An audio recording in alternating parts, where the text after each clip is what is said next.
기도합니다. 하나님 감사합니다. 오후에 이렇게 또 저희들 별도로 모여서 일대일 제자 양육 성경 공부할 수 있도록 귀한 시간 하게 해주셔서 감사합니다. 잠시나마 세상 걱정, 근심 다 내려놓게 하시고 말씀 연구에 집중할 수 있게 하시며 말씀을 새롭게 발견하는 기쁨과 또 그 말씀이 주시는 생명감을 성취하게 하시고 기쁨과 보람과 의미를 찾게 하시며 세미하신 하나님의 음성을 들을 수 있는 복된 시간이 되게 도와주시옵소서. 예수님의 이름으로 기도합니다. 네. 두 번째 만남, 예수는 어떤 일을 했습니까? 라고 하는 얘기죠. 자, 지난 한 주간 동안 어떻게 사셨어요? 오로지 코로나 바이러스에 대한 생각들이 가득 찼죠? 그렇죠? 사람들이 뉴스에 그렇게 많이 나오니까 막 좀 마음이 좀 우울해지는 것 같아요. 그렇죠? 좋은 소식을 좀 들어야 되는데 그래서 저는 일부러 텔레비를 안 봐요. 네. 그래서 우울한 뉴스, 그 코로나 뉴스를 들으면은 막 원망하게 되고 불평하게 되고 걱정이 되고 현실을 외면할 수 없지만 가급적이면은 안 보고 안 듣는 게 마음의 이 평안을 누리는 것이 굉장히 중요한 요소다. 우리가 힘을 합해서 세상을 변화시킬 수 있다면은 힘을 합하고 어떤 행동을 하지만 우리가 그런 행동을 하는 게 아니잖아요. 그냥 내 자신이 조심하는 것밖에 없다.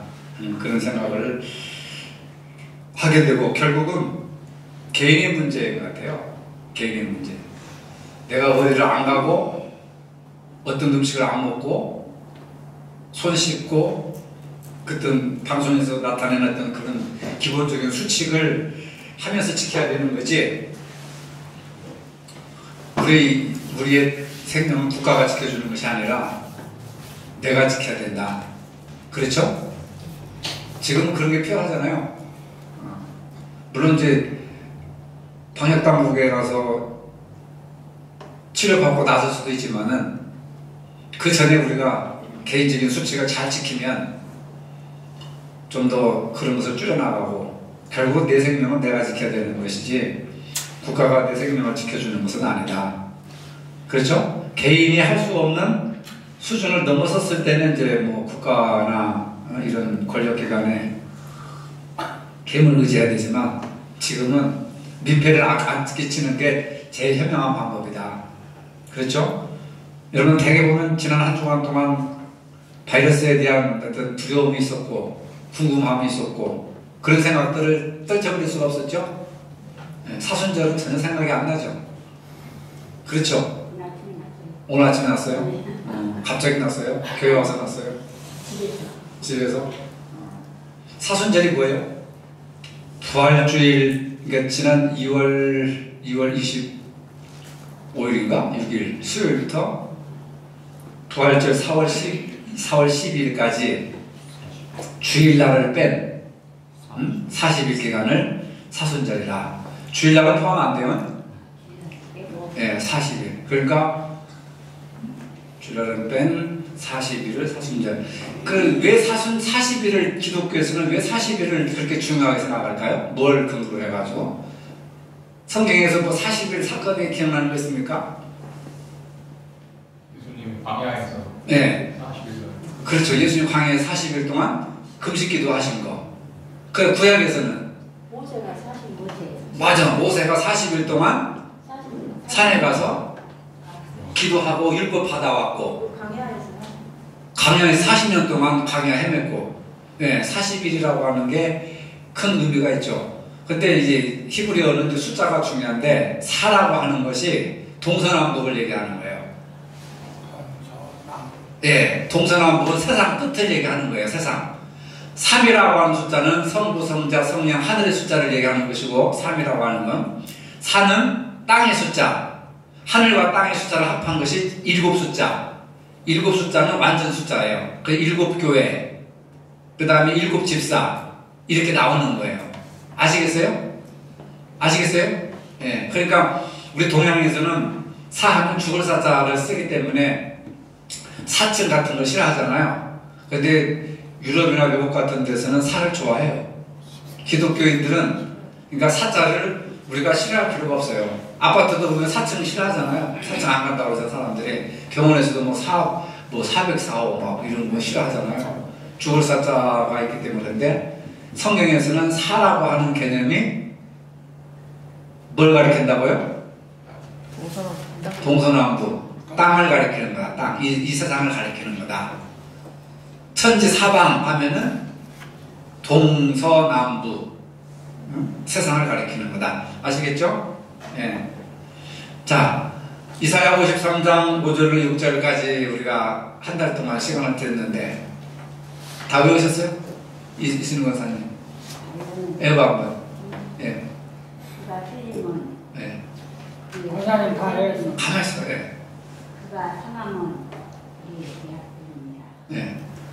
그가 징계를 받음으로 받음으로 우리는 평화를 누리고 우리가 평화를 누리고 채찍에 맞음으로 그가 채찍에 맞음으로 우리가 나음을 얻었도다. 남을 받았도다. 옛날 성경은 어떠해요? 그 다음에 이제 6절. 우리는 다 양 같아서 이사야 53장 5절 6절. 그릇해가요. 행하여. 각기 제길로 각건을 여호와께서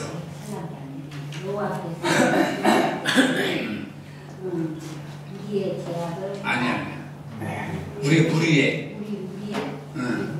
우리 모두의 제약을 그에게 담당시키셨다. 집에서는 주주줄 소리가 영화가 오나갖고 자, 우리 황보사님 한번 해보세요. 저랑 한번 해봐 하시는 사람들은 숙제했으니까. 그가 찔림은 우리의 허물 때문이요 그가 상함은 우리의 죄악 때문이라.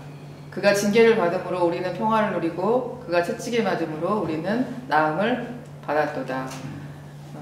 우리는 다 양 같아서 그릇 행하여 각기 제 길로 가끈을 여호와께서는 우리 모두의 죄악을 그에게 담당시키셨도다. 네. 이사야 53장 5절 6절 네. 말씀.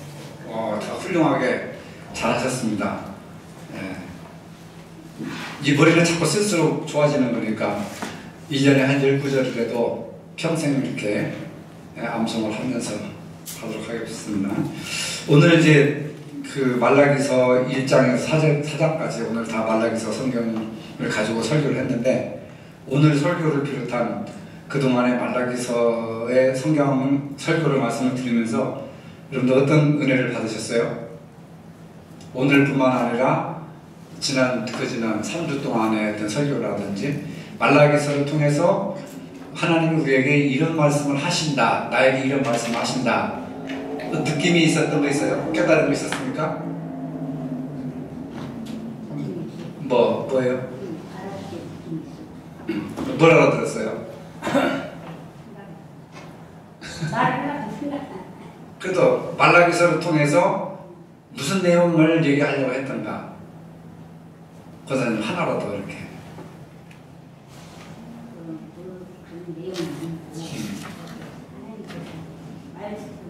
여호와의 말씀이라. 그 말씀이 제로 마음에 들어서 그 말씀들이. 다른 분들은 또 말라기서를 통해서나 또는 오늘 나눈 따뜻을 통해서 예배를 소중히 여기는. 예? 예배를 소중히 여기고 예. 진실된 예배를 제사 예배를 소중히 여기고 진실된 예배를 드리라. 예. 중요한 말씀이죠. 제사 문제로서 하나님하고 관계가 이렇게 깨졌으니까. 또 다른 분들은 뭘 느끼셨어요? 결국 말라기서의 1장에서 4장까지 제가 제일 많이 얘기한 것이 뭐냐면 여호와께 돌아오라. 그 핵심이에요. 그게 하나님께 돌아오라. 실제로 사람들이 보게 되면은 믿음이라는 자체가 현재 우리나라 선지자 성경 말씀에 이렇게 선지자들도 보게 되면은 처음에 깨우치지 못하지 않습니까? 이 말라기 또한도 우리 인간적인 처음에 하나님 말씀을 믿지 못하고 하나님이 뭘 해줬냐 막 원망하는 거지 않습니까? 우리가 내 자신을 비춰봤을 때 어느 때는 제 자신이 그런 것 같아요. 그러면서 깨우쳐 가면서 하나님 말씀을 접근해 나가자는 것은 이것이 안 된다는 걸 우리한테 또 심어주는 것 같습니다. 다시 생각해보시죠. 그렇죠. 한순간에 마음속에 깨우친 사람이 없어요. 네, 그러니까요. 갈수록 생활을 통해서 들음으로 이렇게 그러니까 400년 동안 깨우치지를 못하니까 세례 요한이 나타나서 회개하라 천을 갖고 왔다. 예수님이 처음에 하신 공생에 처음 시작하신 말씀이 회개하라 천을 갖고 왔다. 400년 동안 못 깨달은 거예요. 이스라엘 백성들. 그러고 나서 예수님 시대 때에도 오늘 소개처럼 바리새인들과 사두개인들은 계속 예수님 발목 잡고 태클 걸고 그러잖아요. 나중에 이제 십자가에 못 박아 죽여버리고. 지금도 유대인들은 예수님을 안 믿잖아요. 지금도. 그래서 자기 자신을 많이 돌아보게 되더라고요. 그 말씀 들으면서. 말라기를 통해서 예배를 회복해라. 그 다음에 말씀으로 돌아와라. 이제 그것이 가장 중요한 것 같아요. 예배 회복하고 말씀으로 돌아와라. 그게 이제 결국은 하나님께로 돌아오라 라고 하는 거예요. 예배가 회복되면 하나님께 돌아온 거죠. 예배가 회복되면 말씀, 그리고 이제 말씀, 오늘 4절의 말씀처럼 말씀을 기억해라. 그러니까 지금이 이제 저는 이제 그렇게 진단을 하는 거죠. 우리 한국 사회가 또한 전 세계가 계시가 끊어진 400년 동안의 그 암흑 시대의 어떤 그런 현상을 보고 그 상황 속에서 4절의 말씀처럼 하나님 여호와의 율법과 규례와 율례를 기억하라 라고 했을 때 오늘 캄캄하고 이렇게 무질서하고 혼란한 가치관이 상실된 이 세계 속에서 우리가 무엇을 찾을 것이냐, 결국 말씀으로 돌아가는 것밖에 없다. 그래서 말씀으로 새로워지는 것이 가장 급선무다 라고 하는 요주로 말씀을 드렸습니다. 자, 이제 오늘 말씀을 공부를 시작하도록 합니다. 이 지금까지 워밍업 작업이요 계속 해야 돼요. 반복을 해야 돼요. 지난 일주일 동안 어떻게 지냈습니까? 그 다음에 또 암송하고 그 다음에 주일 설교 말씀을 통해서 받은 은혜가 어떤 것입니까? 이렇게 어프로치를 하는 거죠. 접근. 마음을 좀 이렇게 여는 작업을 하는 겁니다. 자, 그러면 이제 그 지난달에 이 첫째 주, 둘째 주를 통해서 예수님에 대해서, 예수님 어떤 분이신가에 대해서 얘기했는데 하도 오래전에 까마득한가요? 예수님의 지난번 성경 공부 2주를 통해서 예수님의 뭐에 대해서 우리가 공부했죠? 첫째 주는 뭐, 둘째 주는 뭐에 대해서 공부했죠? 네, 예수님의 인성과 신성. 그럼 여러분들은 예수님은 어떤 분으로 생각을 하셔요? 이제 어떤 일을, 어떤 사역을 하시는 분으로 생각을 하십니까? 복음 전하신 분. 네. 예수님은 실제로 본다면 우리와 인간적인 면은 같은데 네. 단지 제약이 없다는 그거를 깨달을 수 있었죠. 예. 예수님은 인성을 가지고 계셨지만 죄는 없으셨고, 그 다음에 이제 후반부에 가서 예수님은 하나님이셨고, 하나님의 아들, 하나님이셨고, 신적인 인성과 신성을 같이 겸비하신 그런 분으로 성경 공부를 했죠. 자, 그러면 이제 구체적으로 1번 누가 한번 문제 한번 읽어보실래요? 마태복음 11장 2절 6절을 읽으십시오. 요한이 예수가 자신이 기다리던 메시아인 줄 확인하는 질문했을 때 예수는 자기가 하고 있는 일을 어떻게 묘사했습니까? 네. 예수님 어떻게 묘사했어요? 의인이 보며 못 걷는 사람이 걸으며 나병 환자가 깨끗함을 받으며 못 듣는 자가 들으며 죽은 자가 살아나며 가난한 자에게 복음이 전파된다. 예. 지난번에는 예수님이 인성, 사람이면서도 하나님이셨다. 신성과 인성을 동시에 가지고 계셨다. 그분이 이제 어떤 일을 하시는가? 그겁니다. 예수님의 사역에 대한 거죠. 어떤 일을 하셨는가? 전에는 존재론, 예수님이 어떤 분이신가를 배웠어요. 이해가 되죠? 어떤 분이신가를 배웠는데 오늘은 예수님이 어떤 일을 하셨는가 예요, 이제. 그러니까 우리가 평소에 예수는 어떤 분이신가 막 붙들고 있으면 안 돼요. 무슨 얘기인지 알죠? 예수님이 그런 분이시다라고 하는 것을 믿었으면 그럼 예수님이 어떤 일을 하셨는가, 이제 사역에 대한 이야기들을 연구해 보는 거예요. 예수님이 하시는 일은 소경이 보게 되며 못 걷는 사람이 걷게 되며 나병한 자가 깨끗함을 받으며 또 못 듣는 자가 듣게 되며 죽은 자가 살아나며 가난한 자에게 복음이 전파되었다 라고 하는 것을 알 수가 있죠. 여기서 소경이라고 하는 것은 두 가지 영적인, 문자적인 의미와 영적인 의미가 있는데, 소경은 문자적인 의미로는 물체를 보지 못하는 사람, 정말로 눈이 나빠가지고 눈이 멀어서 물체를 이렇게 보지도 못하고 세상 구경을 하지 못하는, 물체를 보지 못하는 사람이고, 영적인 의미에서 이 소경은 살아 역사하시는 주님의 손길을 보지 못한다, 깨닫지 못하는 사람. 주님이 무슨 일을 했는지 깨닫지 못하는 사람은 권사님 영적인 소경이라는 거예요. 네. 그럼 두 번째로 2번, 누가 한번 2번 읽어보고 답변해 보실래요? 예수의 제자였던 마태는 예수의 사역을 어떻게 묘사했습니까? 네. 마태복음 4장 23장. 네. 가르치시고 네. 복음 전파하고 네. 병을 고치시고. 예. 자, 예수님의 세 가지 공생의 3대 요소가 뭐냐면 가르침, 그러니까 티칭이죠. 전파, 프리칭, 그 다음에 고쳐 힐링, 이 세 가지 가르치시고 전파하시고 고치셨다. 이게 예수님의 공생의 세 가지 요소입니다. 가르치셨다라고 하는 것을 왜 예수님을 가르치셨느냐 하면은 이스라엘의 영적인 무지를 일깨워주는 선생님입니다. 그래서 랍비라고 하는 말이 나오잖아요. 랍비는 율법을 가르쳐주는 선생이에요. 예.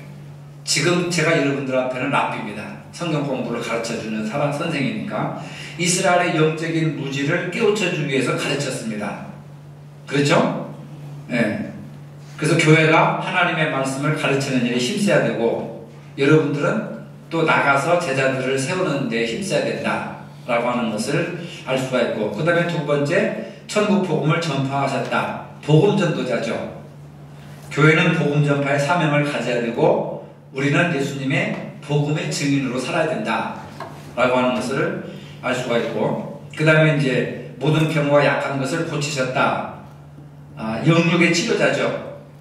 영육의 치료자. 영적인 부분도 치료하고 육적인 부분도 치료해 주시는 예수님은 치료자셨다. 이것은 이제 봉사, 즉 서비스, 섬김의 사명을 얘기하는 겁니다. 남을 섬기는 거, 봉사해 주는 거, 서비스 해주는 그런 3대. 그러니까 가르치고 전파하고 고치는, 이것이 우리 교회에도 나타나야 되고 우리 개인의 영적인 삶 속에서도 이 세 가지 요소가 나타나야 된다 하는 것을 알 수 있습니다. 그러면 주님의 몸된 교회의 한 지체로서 우리는 가르치시고 전파하고 고치는 것을 우리가 구체적으로 어떻게 해야 될 것인가, 이것을 우리가 한번 또 생각을 해볼 수가 있는 거죠. 가르치는 것은 우리가 이렇게 오후에 남아서 성경 공부하는 거, 뭐 또 금요일 소그룹 성경 공부하는 거, 또 주일학교 학생들에게 말씀을 가르치는 거, 여러 가지가 있잖아요. 또 자녀들에게 여러분들이 말씀을 가르치는 거, 그 다음에 가르치면서 전파하는 것으로 안 믿는 사람들에게 전도하고 또 안 믿는 식구들에게 전도하고 하는 거, 그 다음에 약한 것을 고치는 건 우리가 뭐 눈 소경이나 뭐 나병 환자나 이런 것을 우리가 치료할 수는 없지만은, 그러나 영적으로 상처받은 사람들, 영적으로 못 보고 못 듣고 못 깨닫고 못 걷고 또 상처받아서 고통당하는 사람들, 시험당하는 사람들에게 가서 만나서 이렇게 치료해주고 위로해주는 그런 어떤 봉사의 역할을 여러분들 할 수 있잖아요. 그렇죠? 그 세 가지 중에서 여러분들의 마음에 맞는 건 뭐예요? 기독교가 예수님이 하신 일이 가르치고 전파하고 힐링 치유하셨는데, 이건 꼭 은사 있는 사람들만이 하는 거고 우리 평신도들은 안 한다 생각하는데 그게 아니에요. 얼마든지 여러분들도 치유자가 될 수 있어요. 동료 간에 막 갈등이 있었고 아파 울고 상처받고 문제가 생겼는데 가만히 그냥 속으로만 기도하면 되겠습니까? 아니죠? 가서 손잡아주고 따뜻한 차 한 잔도 뽑아주고 밥이라도 먹고 관심을 가져주고 말 한마디로도 위로를 해주고 이런 게 우리 믿는 사람들한테는 필요하고 좀 부족해요. 막 남을 정죄하고 비판하고 비난하고 막 하는 아까 광화문 얘기가 나오고 정광훈 목사 얘기가 나왔지만 기독교가 꼭 그렇게 해야 되겠는가? 그런 사람들을 조용히 노숙자들이라든지 사회의 절대적인 어떤 쌀한톨 부족한 이런 사람들한테 쌀한톨도 갖다 주고 연탄 한 자루 사다 주고 빵에다가 갖다 주면서 이런 일을 왜 못할까? 굳이 청와대 앞에 가서 막 그렇게 사람들 눈총을 받아가면서 그렇게 굳이 해야 될 필요가 뭐가 있을까? 주님의 이름으로, 하나님의 이름으로. 그게 주님이 원하시는 모습일까? 이 사회 속에서. 그것보다는 치유자가 더 필요하지 않을까? 그렇죠? 치유자가. 앞으로 교회에 갈 방향은 저는 치유자가 돼야 되지 않을까, 우리가. 이 지역을 치유하고, 지역 내에 있는 사람들을 치유하고, 내 이 영역에 있는 사람들을 우리가 치유해주는. 자, 3번. 누가 한번 읽어보세요? 예수는 생애 중에 어떤 사람들과 함께 지냈습니까? 예. 마가복음 2장 15절 말씀. 그의 집에 앉아 잡수실 때에 많은 세리와 죄인들이 예수와 그의 제자들과 함께 앉았으니 이는 그러한 사람들이 많이 있어서 예수를 따름이라. 예. 죄인들과 함께. 예. 세리와 죄인. 죄인들과 함께 뭘 했어요? 잡수셨어요. 예. 식사. 교제. 예. 교제. 자, 여러분, 세리와 죄인들은 당시 공동체에서 사람 취급을 해주지 않는, 지금 말하자면 노숙자 같은 사람들, 그런 사람들, 장애인들, 시설에 갇혀있는 장애인들, 아무 피 한 방울 섞이지도 않고 아무 연고가 없는 예수님이 그 사람들과 함께 먹고 마셨다. 지금은 밥 한 끼 먹는 의미가 아니에요. 그 당시에는 밥을 먹는다는 것은 친구가 된다는 거예요. 친구가. 근데 우리가 친구는 그냥 그 사람들하고 밥 한 끼 초청해서 밥 한 끼 먹을 수 있습니까? 내가 미쳤어? 모르는 사람들 밥 사주게? 그렇게 생각하죠? 그렇죠? 어쩌다가 식당에서 모르는 사람하고 낯설게 어색하게 밥을 먹을 수도 있죠. 각자 돈 내고. 그럴 수도 있지만은 세리와 죄인들의 집에 가서 밥을 함께 먹는다고 하는 건 친구가 되는데, 여러분 그럴 수가 있습니까? 그렇게 할 수 있어요? 어렵죠. 그러니까 예수님은 공생애 중에 어떤 사람들과 함께 하셨느냐? 바로 함께 하지 못하는 사람들의 친구가 되어주셨다. 스스로 경계선을 허물어 버리셨다. 경계선. 네. 경계선. 다가갈 수 있는 거예요. 누구든지. 공평하게 대할 수가 있는 거죠. 이게 믿음으로 산다는 것이고 예수님의 제자로서의 삶을 살아가는 겁니다. 근데 우리는 여전히 남녀 간의 성별, 성차별, 차별이라는 게 뭐예요? 손을 긋는다는 거 아니에요? 그죠? 차별. 그 다음에 계급차별. 또 뭐가 있어요? 성차별, 계급차별. 네. 장애인들 차별하고, 외국인들도 차별하고, 인종차별이잖아요. 이런 걸 하루빨리 이렇게 무너뜨려야 되는데, 그냥 우리는 자꾸 그냥 멍청한 것만 찾으려고 하니까 예수님을 따라가기가 참 힘들죠. 당시 세리는 어떤 취급을 받고 있느냐? 강도와 같이 취급당하고 민족 반역자로서 멸시와 천대를 받았습니다. 그리고 세리들의 가족들은 유대인 조직에서 직무를 감당할 수 없고 유대인 법정에서 증인으로 설 수도 없어요. 죄인들은 법정에서도 인정을 해주지 않습니다. 너는 죄인이니까. 사람 취급을 못 받는 거죠. 또 당시 죄인들은 바리새인이나 서기관 전통에 관심을 보이지 않는 천명계층으로서 서민들의 대부분 여기에 속하는 겁니다. 근데 예수님은 그 사람들하고 허심탄회하게 식사 자리를 함께 했다는 거죠. 밥을 먹은 것은 친구가 된다는 얘기예요. 친구, 아무나 밥을 먹지 않습니다. 자기 가족 외에는 밥을 안 먹어요. 고대시대 때에는. 친구들과 가족들만이 함께 식사를 하는데 예수님은 사회에서 왕따당하고 버림받은 사람들의 허물, 그 경계를 허물어버리고 그 사람들을 공평하게 대해줬다. 어제 우리 진사랑 고배랑 나랑 여기서 벌새라는 영화를 봤는데 독립영화인데 상당히 의미가 있는 영화였어요. 중학교 학생 94년을 배경으로 한 중학생이 세상을 바라보는 시각인데 엄청 상처를 많이 받아요. 아버지, 엄마, 오빠한테는 뭐 그냥 개패듯 두들겨 맞고, 아빠한테도 엄청 언어의 폭력으로 상처를 받고, 엄마한테도 그렇고, 또 주변에 많은 친구들을 막 사귀입니다. 사람 사귀는 걸 굉장히 좋아하는 그 나이는. 그런데도 그 사람들한테 상처를 받아요. 상처를 많이 받고, 저는 그 영화를 보면서 왜 저렇게 많은 사람들을 사귀지? 그 다 상처받고 떠나고 배신하는 그런 내용들인데, 유일하게 이제 그 한문 선생님한테, 학원에 한문 선생님한테 가서 위로받고 차 한잔 마시고, 거룩한 공간이 되는 거죠. 인간적인 대화를 나누면서. 그렇게 좋은 관계를 세상 가정에서, 학교에서 친구가 상처받은 상처를 가지고 그 한문 선생님한테 와서 차 한잔 마시면 다 울고 얘기하면서 또 다 해소가 되고 씻어지거든요. 근데 성수대교가 무너지면서 그 선생님이 죽어요. 그래서 엄청나게 막 이렇게 더 큰 상처를 받게 되는데, 거기서 내가 느낀 건 뭐냐면 이 모든 사람들은 전부 보이지 않는 끈으로 연결되어 있다는 거죠.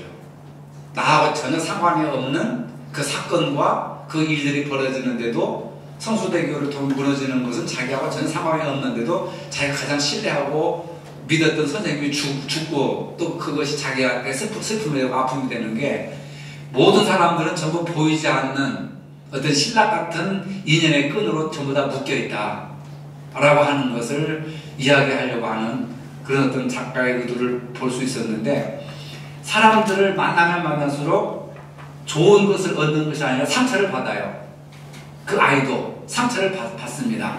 가까운 사람들, 먼 사람들 전부 상처를 받는데, 그러면서 자신이 좀 더 이렇게 성장해가고 성숙해가고, 그러면서 그 상처를 통해서 자기는 자기 정체성을 알게 돼요. 아, 나는 만화를 그려가지고 많은 상처받은 사람들이 내 만화를 통해서 치유됐으면 좋겠다. 그러면서 내 인생은 언제나 빛날 수 있을 것인가, 뭐 이런 식으로 이제 이렇게 애잔하게 끝나는 영화인데, 상처를 경험해 본 사람만이 상처받은 사람을 치유할 수가 있다. 여러분들 대부분 상처가 두렵잖아요. 상처를 두려워하는 겁니다. 네, 상처를 많이 받았기 때문에. 근데 기독교는 거기서 끝나는 것이 아니라, 내가 상처를 받았으니까 더 한 걸음 나아가서 상처를 치유해주는 사람으로 나아가야 된다는 거죠. 주님의 말씀은. 그래서 뭘 가지고 상처를 치유할 수 있겠는가? 그 아이는 그림을 잘 그리니까 만화를 통해서, 내 만화를 통해서 많은 사람들이 상처를 치유를 받았으면 좋겠다 라고 하는 거. 그러면 나는 그 감독이 우리한테 던지는 저 질문 있잖아요. 당신은 뭘 가지고 상처를 치유할래? 돈? 명예? 권력? 이런 거 아니더라고. 가장 인간적인 거, 내가 줄 수 있는 것은 돈이 아니에요. 지식이 아니라 인간적인 어떤 그런 관심, 따뜻한 관심, 변하지 않는 인간에 대한 관심, 그것이 다른 사람들에 대한 상처를 치유자로 거듭나게 된다. 그런 걸 배웠다니까요. 오늘 문제에 대한 해답이 될 수 있기를 바라고, 오늘 여기까지 합시다. 다음 주에는 4번부터 이렇게 하도록.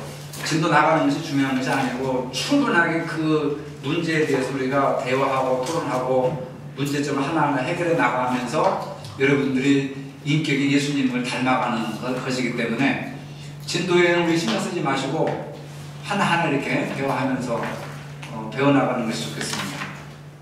다음에 4번째 하신다. 4번. 4번째? 예, 4번. 예수님이 하신 일이에요, 오늘 배운 것은. 혹시 오늘 배운 것에 대해서 질문 있으십니까? 사랑을 소중히 여깁시다. 사랑. 예수님은 그것을 우리에게 보여주시는 거예요. 아무리 상처를 받았어도 사람이 하나님의 형상으로 지음받고 나도 사람이고 당신도 사람이니까 서로 우리가 한 시대에 같이 살아가니까 사람을 존중하게 될 줄 알아야 되지. 그렇죠? 차별하지 말고. 자, 기도합시다. 하나님 감사합니다. 오랜 시간 동안 말씀의 그늘 아래 함께 할 수 있게 해주셔서 감사합니다. 말씀을 통해서 계시된 주님의 모습이 오늘 현실 속에서 좀 생소하고 또 어렵고 낯설어 보이지만 평생 주님을 믿는다고 따라온 저희들조차도 주님의 모습이 너무나도 낯설게 느껴질 때가 많이 있습니다. 그러나 주님이 걸어가신 그 길이기 때문에 저희들이 기득권을 내려놓지 못하고 자존심을 내려놓지 못하고 또 세상 여러 가지 그렇게 살 수 없는 것에 대한 이유들이 많이 있음에도 불구하고 모든 걸 내려놓고 주님의 말씀에 아멘하고 동참하기를 원합니다. 그리고 세상에 나가서 사람들을 좀 더 맑은 눈으로 또 깊이 있게 나에게 해를 끼치는 그런 사람들로만이 아니고 나의 적으로만 볼 것이 아니라 친구로 마주 대할 수 있도록 그렇게 바라볼 수 있는 우리의 시각이 바뀌었으면 좋겠습니다. 주님을 닮아가는 한 주간의 삶이 되게 해주시고 사순절을 깊이 깨닫는 한 주간이 되게 도와주시옵소서. 예수님의 이름으로 기도합니다. 아멘. 수고하셨습니다. 감사합니다.